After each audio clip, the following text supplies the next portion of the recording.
I am having the weirdest December ever. I just feel like I'm landing in each day. I'm oversleeping. I'm scrambling to get things done.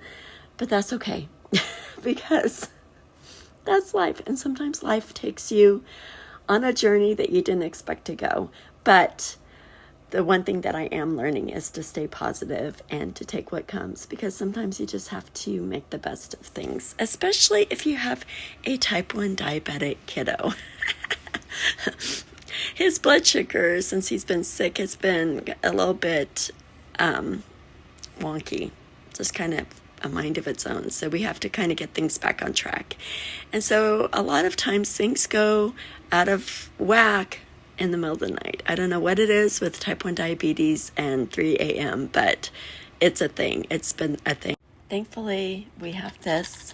This helps keep me going, and it also helps balance his blood sugar. So the other night, I just gave him an extra slip in the night. I'm like, here, take this and drink your juice to treat the low. It has been a lifesaver for us.